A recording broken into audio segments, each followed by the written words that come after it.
So, good afternoon, everyone, especially to you, dear Miss Heather. I am Trisha Nicole P. Amtod. For today, we will be tackling about philosophy of education. But first, before anything else, let's have the description of philosophy. So, what is philosophy?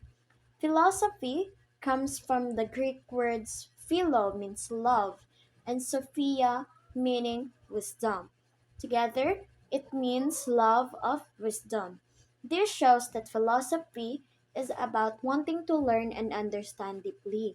So, ang philosophy is kuan siya kanang it is the study to it is about kanang ganahan ka mo further your knowledge, your understanding to each things. So, philosophy is the study of knowledge, reality, and existence. It helps us understand the world and ourselves. It tries to answer questions like how things exist, why they happen, and how we can truly know something is real. It is not just about finding answers, but about asking meaningful questions like what is real? How do we know what we know? What is right and wrong? These questions help people think more clearly and deeply about life. So, philosophy is also a search for truth and meaning. It helps us reflect on our experiences and beliefs, guiding us to make wiser choices and to understand life's purpose. Lastly, excuse me, philosophy encourages reflection and questioning of assumptions. It teaches us not to accept everything we hear or see right away, but to think critically, ask why, and seek evidence or reason. So ang philosophy means the search for truth, the study of knowledge, reality, and existence. So ang philosophy is it it is the reflection and questioning of assumptions. Next, now I will pass on the mic to John Troy Persilius. I will be reporting education. Education is a systematic process of learning, personal development, preparing individuals to live meaningfully and contribute to society. It begins at birth and continues throughout life as it develops the mind, body, and character, and it adapts to social, cultural, and technological changes to gain knowledge and skills, to shape character and moral values, to prepare individuals for work, citizenship, and to promote personal growth and social responsibility. Meaning, education is portrayed as a continuous structured process that begins at birth and extends throughout person's life. It is essential not only for acquiring knowledge and skills, but also for developing the mind, body, and character. This process prepares individuals to live purposefully and contribute meaningfully to society. Furthermore, education is seen as means to adapt ongoing social and cultural technological changes. It plays a crucial role in shaping moral values and character, preparing individuals for professional life and responsible citizenship. Philosophy in education. A philosophy of education refers to the examination of the goals, form, methods, and meaning of education. It also describes the fundamental philosophical analysis of these themes and the analysis of practical approaches. According to John, it said like education philosophy is the most important part of philosophy because education is how we gain knowledge. It means that education in philosophy is important because philosophy provides clear direct by defining the goals and methods of education. It depends understanding of the principle and beliefs that shape the education system. Philosophy broad perspective of educational issues encouraging critical thinking. It enhanced teaching effectiveness by helping educators meet student needs. And also philosophy emphasizes the value of education in shaping individuals and society. So, my topic is about the nature of philosophy in education. So, when we say nature of philosophy in education, it is about how philosophy gives direction and purpose to learning. It helps us understand why we study, what to teach, and how to teach. In short, philosophy guides education to focus not just on knowledge, but also on values, critical thinking, and personal growth. The first nature of philosophy is it relates philosophy to life through education. So, philosophy is all about asking deep questions about life, truth, and values. Pero, through education, ma-apply nato ni ang philosophy sa real life. Like, dili lang ta mag-think og unsa man ang meaning sa life, pero we actually learn how to live meaningfully. Maunang, ang education murag way of practicing philosophy every day. Next is, it helps us gain knowledge and skills. So, philosophy guides us unsa nga knowledge o skills ang importante. Dili lang kay ang pag-memorize sa facts, pero makat-on pud ta how to think critically og make good decisions. Through philosophy, education helps both our mind and our hands, meaning we learn both thinking and doing. Next is, it helps solve educational problems. So, kung naay mga problema sa school, like unsa ang itudlo, unsaon pagtudlo, or unsaon pag-treat sa students, philosophy gives direction. Lahi-lahi nga philosophies like pragmatism, realism, or idealism, which will be discussed later on, which is makahatag og ideas on how to handle these challenges nga ma-encounter nato sulod sa classroom. Number 4, it sets the purpose and process of education. Philosophy ang base sa education, which is siya ang mag-decide kung unsa ang purpose sa education. Para trabaho lang ba, para mahimong good citizen, or para ma-develop ang character. Kinaman sa uban nga, magtrabaho lang because of the title, because of the salary. Pero nasa sa uban nga, this is their true calling yun, ang teaching profession ang ilahadyung true calling. Next is unsa ang sulod sa curriculum or unsa nga subjects or topics ang ilahang itudlo sa mga bata or sa learners. Unsaon pagtudlo, hands-on ba, lecture or experimental learning. Next is the role sa teacher. Ang ubang teachers kay kanang they serves as our second parents jud. Ang uban sad nga teachers is kanang basta lang igo lang sila makatudlo sa ilahang mga students, okay na sa ilaha. Pero nandiyo iban nga teacher nga maduulan nato when it comes to naatay mga problems ingon ana. So unsay ang role sa teachers, ma-answer na siya sa philosophy. Next is the role sa students, kung igo lang ba magpaminaw ang students or dapat active learners sad sila. Next is the evaluation, exams lang ba or appeal projects, portfolios, and real life tasks. And that's all. Thank you. Good day everyone, I'm Leah Hyacinth D. Tuba from BSED Science-1B and I'll be reporting about idealism, one of the Western philosophies. This philosophy was proposed by Socrates and Plato, two of the well-known Greek philosophers. They both believed that the mind is more powerful than the body and that ideas shape who we are and how we live. Idealism believes that there are two forms of the world, which are the material world and the spiritual world. The material world is everything we see and touch, like our phones, books, or chairs.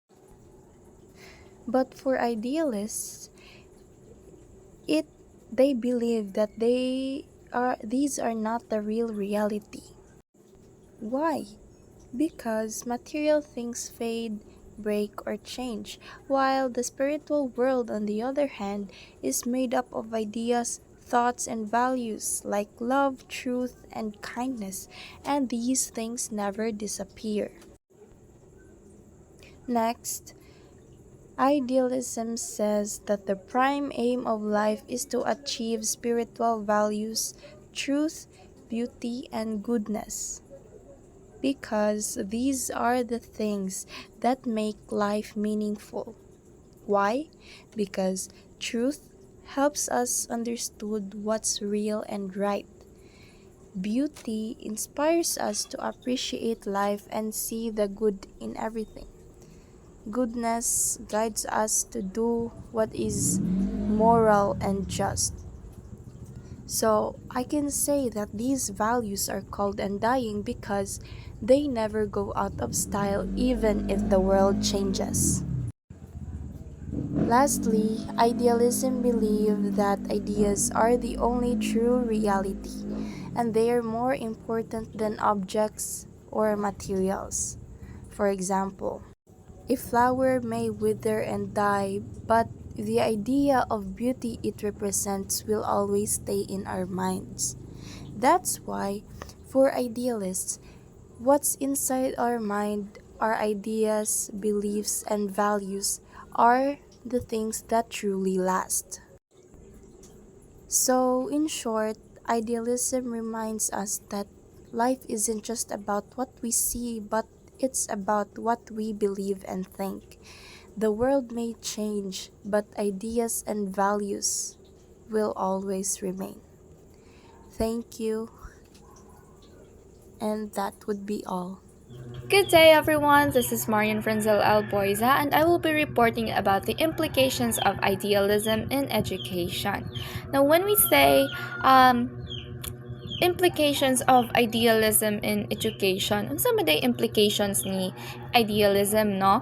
So, since Plato believed that each learner or each individual has their own version of ideal self, when we say ideal self, maoday ni siya ang person, the kind of person the learner wants to be or to become, the dreams they want to achieve or accomplish, or the life they want to have, or the life they desire, or the life they want to live in the future. And the primary role of the teachers and the institutions or the schools is to help these learners attain their ideal self. So in idealism, self is the main focus. When it comes to self, you have to give more importance to it, to how to improve yourself, to how to attain your ideal life and ideal self that you wouldn't, and also to establish an ideal self nga kanang wala to ang mga butang nga you don't want to attain. So that is why the primary purpose or the main purpose of the school and of the teachers is to help learners discover their full potential. Mao na siya believe sa mga idealists. The school and the teachers should help students become what they want to become in the future. The school and the teacher should also help the learner develop or unleash their full capacity or to fully develop their personality. And according to idealists, there is also a need to inculcate among the learners that they have to be good, that they have to make sure that they are also good, and that they live a good life so that they may be able to serve the community a lot more better. And according to idealists, to be good, teachers teaches learners to become better members of society. And with that, and once they become the better members of society, then there is an assurance that they will also serve the community a lot more better. And that is why kanang ang idealism nagput emphasis siya sa subjects pod nga kanang wherein ang mga learners matudluan how to feel, how to think, how to act, and how to know. Like kanang subjects, philosophy, literature, religion, history, which are kanang mga subjects nga nagput emphasis good sa atuang self or atuang soul or enriching our personality.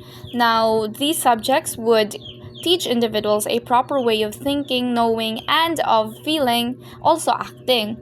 Stated by idealists, it is also important to develop the character of the learner, and once the character development is done, it would be through emulation of examples. So if ganahan ka mahimong idealist teacher, you would use kanang examples from let's say heroes or kanang lives of saints, ang mga heroes pwede siya local, pwede pud sa kanang mga heroes around the world or around the globe ingana. And based of these life stories, maka-learn pud sila by extracting values from them, and the learners would tend to kanang own the values and live exactly how these people lived.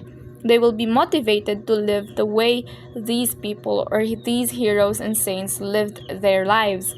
So it's more of emulation the teacher gives from different individuals who are worthy to be emulated by the learners. So that is how values are being taught, or that's how character is being developed by using the principle of idealism. Now let me pass on the mic to Miss Trisha Angtud. Thank you, everyone. Okay, now let's move on to realism. So, realism is the belief that there is an objective reality, a real world that exists independently of our minds or perceptions. This means that things continue to exist even if no one is thinking about or observing them. For example, a tree still exists even when no one is around to see it. So ang realism di ay is kanang og bisag wala ka naghuna-huna nga naa na siya doesn't mean nga wala siya. Naa siya. Wala lang kay pake or wala lang ka naghuna-huna nga naa siya. So that is realism. Another example is your classmate is existing. Wala kay pake nga nag-exist siya but she existed. Okay. So in general usage, realism has greatly influenced many fields such as philosophy, art, literature, and science. So in philosophy, it shapes how we understand truth and knowledge. In art and literature, realism focuses on showing life as it truly is, without exaggeration or idealization. Another is in science, it supports the idea that the world operates according to natural laws that can be studied and understood. While lastly, for realism continues to shape how we see the world and our place in it, encouraging us to look at things as they really are, rather than how we wish them to be. So, realism is what the thing is, not what we wish for it to be. Okay, so there are actually three types of realism. So one is naive realism. Naive realism assumes that our senses shows the world exactly as it is. What we see, hear, or feel is believed to be real world itself. For example, when you see a red apple, naive realism says that the apple truly has the color red, just as you see it. It doesn't question whether your perception could be mistaken. It trusts the senses completely. So, um, when you touch the apple and feels it smooth, you believe the apple is smooth, exactly in reality, not just in your perception. So, naive realism doesn't question our senses. It assumes our senses gives us the full truth about the world. Okay. The next one is direct realism. Direct realism argues that we directly perceive objects in the world, not images or representations of them. It means that there are no mental filters or intermediaries between you and what you perceive. So, ang direct realism, ug unsa jud imong nakita, mao jud na. Ug nakakita kag door diha, mao jud na, door jud na siya, dili jud na siya laing things. Okay. So for example, when you see a chair, you're directly aware of the chair itself, not a mental image of it. This view supports the idea that perception is straightforward and trustworthy. So another example is when you look at tree, you are directly seeing the tree itself, not just a picture of it in your mind. Another one is if you hear a dog barking, You are hearing the real dog, not just a mental copy of the sound. So, direct realism accepts that we can sometimes make mistakes, but it says perception generally connects us straight to real objects in the external world. Lastly, indirect realism. Indirect realism suggests that we do not perceive the external world directly. So, direct realism and indirect realism are different. Direct realism is what we directly perceive, while indirect realism is we do not perceive the external world directly. Instead, what we experience are mental representations of images of the real world created by our senses and brain. For example, when you see a chair, what you are really aware of is your brain's interpretation of the light, color, and shape your eyes receive, not the not the chair itself. This means that our senses can sometimes be mistaken and our understanding of reality is filtered through perceptions and thoughts. Um, Another example is when you look at a sunset, you're actually seeing your mind's interpretation of light waves, not the sun itself. So, for this one is like you are watching you are seeing a painting. You see a painting with a it consists of sunset, the colors of oranges, yellow, white that complement that shows sunset. However, it is just a picture of your mind. It does not directly paint sunset because it doesn't have sun. However, your mind is like nag-ingon siya nga sunset na because the color orange, yellow, white is nagsagol siya um in one canvas. Okay. So another example for indirect realism is a stick placed in a water looks bent, even though it's straight. This shows our senses can distort the reality, so what we see is not always what we truly see. So, for the explanation of this, indirect realism says reality exists, but our minds process and interpret it. So, what we perceive might differ slightly from what's really out there. Okay, any questions? Okay. So, good day everyone. Today I will discuss about the realism principles of education. There are 4 principles in education. First is education is preparation for real life. It should focus on what exists and what is useful. So, like when you are in the classroom, so unsa ang mga butang nga nag-exist nga naa nimo? Unsa ang pwede nimo magamit? So, mao na siya ang gipasabot sa first principle of realism in education. So, the second principle is knowledge is objective. Truth comes from observation, experimentation, and logical thinking. So, ang tinuod mo gawas through experimentation.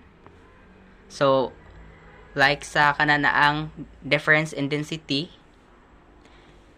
when you put an egg on the glass of water with a salt, so ang itlog dili siya mo unlod, mulutaw ra siya. But if you put an egg on a glass of water without salt, ang itlog is mo lahos ra siya sa ilaw, maunlod siya diretso. So mo na siya gipasabot sa knowledge is objective. So ma-observe nimo through experimentation. Next is curriculum is reality-based. Subjects like science, math, history, and physical education are important. So, ang curriculum or ang mga subjects na to, gi-base ni siya sa mga nahitabo or unsa ang gikinahanglan nato. Like aning science, important man ni nato kay maka-apply man siya sa atong daily life, like anang simple nga pagtimpla og gatas inig ka buntag if you needed it So, ang math ma-apply pod if mag-count ka sa imong kwarta or anything that involves math. And the next principle is the teacher's rule. Acts as an authority and guide who provides accurate information and trains mind.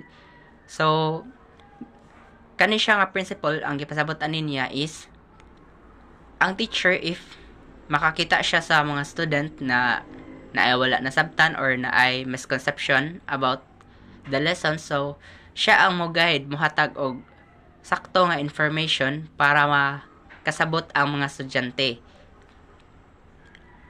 That's all. Thank you. Okay, so now our reporting has officially ended. If you have any question, um, do not um, do not be shy to direct message me in my messenger, so that you will also be enlightened of what your question is, and we will be able to answer your question. Thank you so much for watching. Bye.